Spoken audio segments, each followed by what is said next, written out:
ఐదవ తరగతి తెలుగు వాచకం తెలుగుతోట 5. ఇందులో మొదటి పాఠం ఏ దేశమేగినా. ఇది సంసిద్ధతా పాఠం. దీనికి సంబంధించి సాధనాపత్రం 1.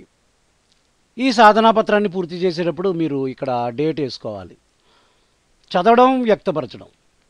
అనేది ఇవ్వడం జరిగింది చూడండి. గేయ పాదాలను ధారాళంగా చదవండి. గేయంలో 4 పాదాలు ఇవ్వడం జరిగింది. ధారాళంగా చదవాలి, ఎక్కడ తడుముకోకుండా చదవాలి. ద్విత్వాక్షరాల పదాలకు వృత్తం చుట్టండి. ఎక్కడైతే ద్విత్వాక్షర పదాలు ఉన్నాయో అక్కడ ఆ పదానికి మనం వృత్తం చుట్టాలి లేదా సున్న చుట్టాలి. గేయ పాదాలని ధారాళంగా చదువుదాం. ఏ దేశమేగినా ఎందుకాలిడినా, ఏ పీఠమెక్కినా ఎవ్వరేమనినా, పొగడరా నీ తల్లి భూమి భారతిని, నిలుపరా నీ జాతి నిండు గౌరవము. గేయ పాదాలని ధారాళంగా చదివాం. ఏ దేశమేగినా ఎందుకాలిడినా, ఏ పీఠమెక్కినా ఎవ్వరేమనినా, పొగడరా నీ తల్లి భూమి భారతిని, నిలుపరా నీ జాతి నిండు గౌరవము. ఏ దేశమేగినా ఎందుకాలిడినా, ఏ పీఠమెక్కినా ఎవ్వరేమనినా, పొగడరా నీ తల్లి భూమి భారతిని, నిలుపరా నీ జాతి నిండు గౌరవము.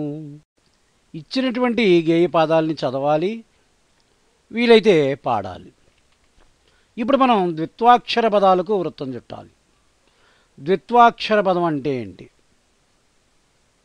ఇది కావత్తు. కాగుణింతానికి కా, కా, కీ, కీ, కు, కూ, కృ, కృ, కే, కే, కై, కో, కో, కౌ, కం, కహ. ఇది కాగుణింతం కదా. ఇవన్నీ కూడా ఏమవుతాయి? ఈ అక్షరాలన్నీ కాగుణింతాక్షరాలు అవుతాయి. ఇక్కడ ఉన్నటువంటి ఈ కాగుణింతాక్షరాలన్నిటికీ కావత్తు వచ్చినట్లయితే సందర్భాన్ని బట్టి ఆ అక్షరాన్ని మనం ద్విత్వాక్షరం అంటాం. ద్విత్వాక్షరం ఉన్నటువంటి పదాన్ని ద్విత్వాక్షర పదం అంటాం. ఇదే విధంగా అన్ని గుణింతాలకి అన్ని ఒత్తుల్ని అప్లై చేయాలి. ద్విత్వాక్షరం అంటే ఒక హల్లుకి అదే హల్లు ఒత్తుగా చేరితే దాన్నే మనం ద్విత్వాక్షరం అంటాం. ఇక్కడ ఈ 4 పాదాల్లో ద్విత్వాక్షరాలు ఎక్కడున్నాయో చూడాలి. ఏ దేశమేగినా ఎందుకాలిడినా, ఎక్కడైనా ఒత్తులున్నాయా? లేవు. ఏ పీఠమెక్కినా, ఇక్కడ ఒత్తు వచ్చింది చూడండి. కీకి కావత్తు వచ్చింది. కీ అనేది కాగుణింతాక్షరం. కాగుణింతంలో ఒక అక్షరం.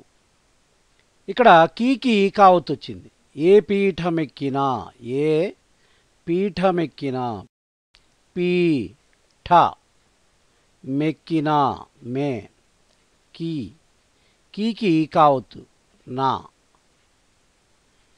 ఏ పీఠమెక్కినా, కీకి కావత్తు వచ్చింది. కీ అంటే కాగుణింతాక్షరం. కాగుణింతాక్షరానికి కావత్తు వచ్చింది కాబట్టి ఈ పదం ఏమవుతుంది? ద్విత్వాక్షర పదం అవుతుంది. ఇది ద్విత్వాక్షరం. ఈ పదం అంతా ద్విత్వాక్షర పదం. పీఠమెక్కిన ఈ పదానికి మనం వృత్తం చూడదాం. అలాగే తర్వాతది చూడండి, ఏదైనా ఉందేమో. ఎవ్వరేమనినా, ఇక్కడే ఉంది పక్కనే. ఎవ్వరేమనినా, వాకి వావత్తు వచ్చింది చూడండి. ఎవ్వరేమనినా, ఏ వా, ఎవ, వాకి వావత్తు. ఎవ్వ, రే, మా, నీ, నా. ఎవ్వరేమనినా వాకి వావత్తు వచ్చింది కాబట్టి ఈ అక్షరం ద్విత్వాక్షరం. ఈ పదమంతా కూడా ద్విత్వాక్షర పదం. ద్విత్వాక్షరం ఉన్నటువంటి పదము అని అర్థం. ఇంకా ఏమైనా ఉన్నాయా? పొగడరా నీ తల్లి, తల్లి చూడండి. తల్లి, తా, లీ, లీకి లావత్తు వచ్చింది. లీ ఏమిటి మరి? లీ అనేది లాగుణింతంలో ఒక అక్షరం. లాలా, లీలీ, లూలు, లేలేలే, లోలో. ఈ గుణింతంలో ఒక అక్షరం లీ. ఈ లాగుణింతాక్షరానికి లావత్తు వచ్చింది కాబట్టి లి అనేది ద్విత్వాక్షరం అవుతుంది. అలాగే తల్లి అనేది ద్విత్వాక్షర పదం అవుతుంది.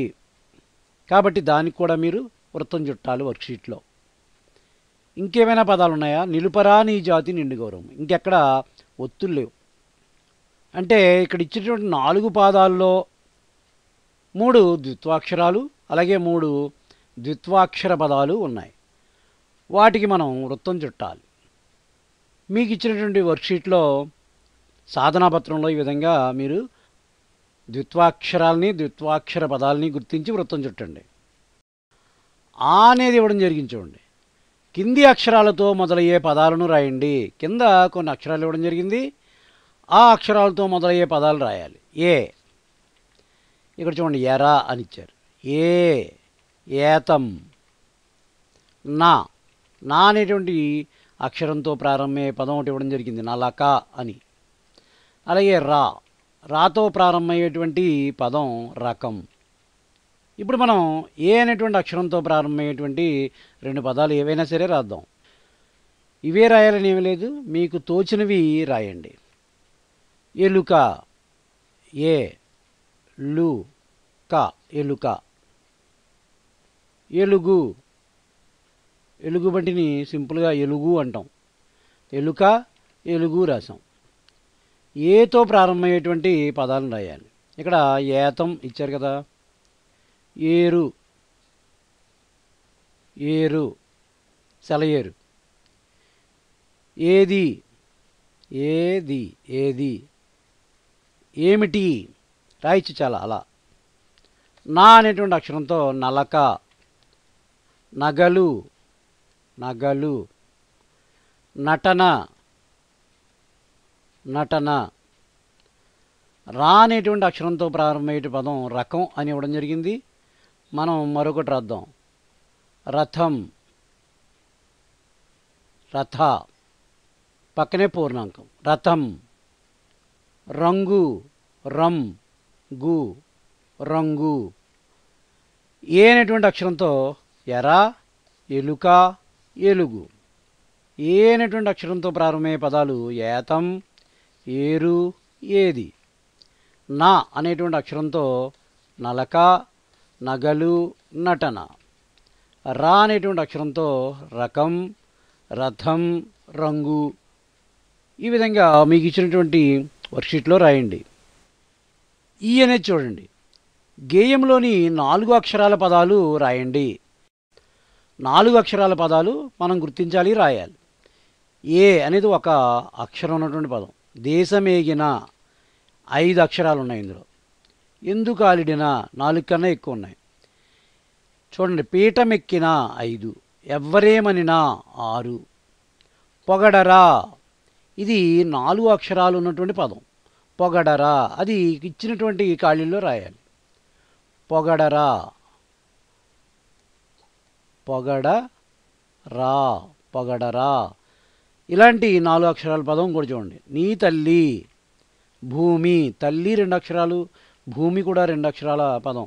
భారతిని, భా ర తి ని, భారతిని. దీనికి అండర్లైన్ చేద్దాం. ఇది 4 అక్షరాల పదం. నిలుపరా, ఇది కూడా 4 అక్షరాల పదం. నిలుపరా, నిలుపరా.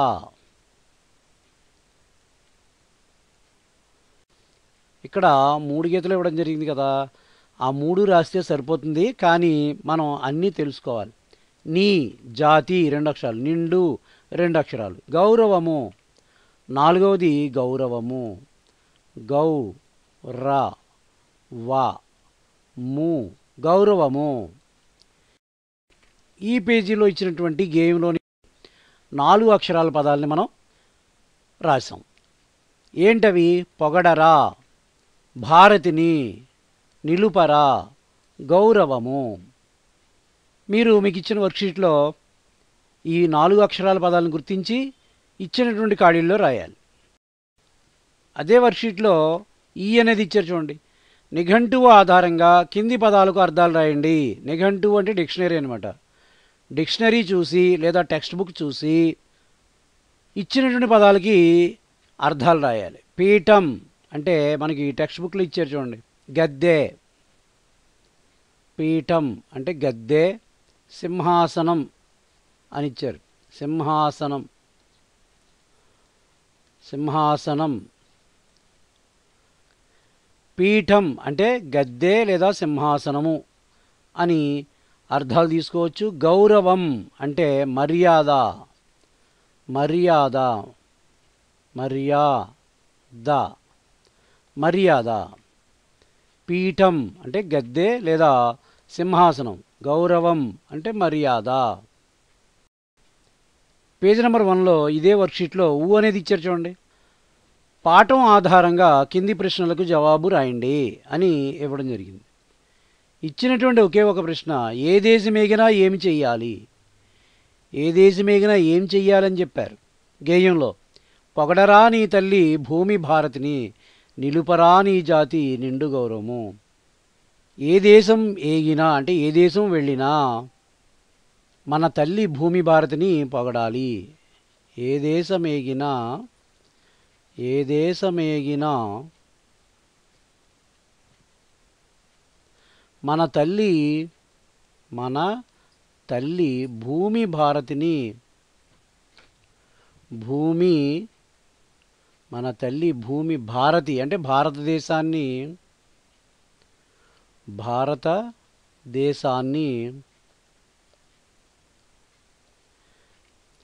పొగడాలి, పొగడాలి. ఏ దేశమేగినా మన తల్లి భూమి భారతదేశాన్ని పొగడాలి. ఇంకా నిలుపరా నీ జాతి నిండు గౌరవం. మన జాతి గౌరవాన్ని, మన జాతి గౌరవాన్ని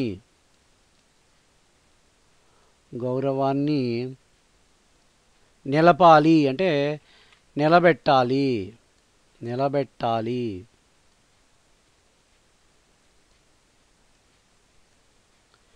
ఏ దేశమేగినా ఏం చెయ్యాలి? ఏ దేశమేగినా మన తల్లి భూమి భారతదేశాన్ని పొగడాలి, మన జాతి గౌరవాన్ని నిలబెట్టాలి. ఊ అనేది ఇచ్చారు చూడండి. గీతల్లో అందంగా రాయండి. కాపీ రైటింగ్ అనమాట. 2 వాక్యాలు ఇవ్వడం జరిగింది చూడండి. మన దేశం భారతదేశం, భారతదేశం చాలా ఉన్నతమైనది. ఇచ్చినటువంటి డబుల్ రూల్స్లో మీరు అందంగా రాయడానికి ప్రయత్నం చేయండి. నేను కూడా ప్రయత్నం చేస్తాను.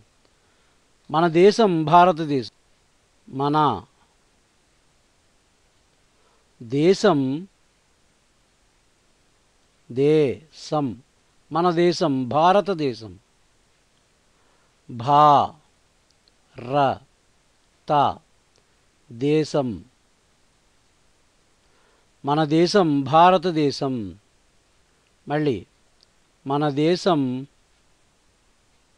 దేశం, మన దేశం భారతదేశం, భారత దేశం,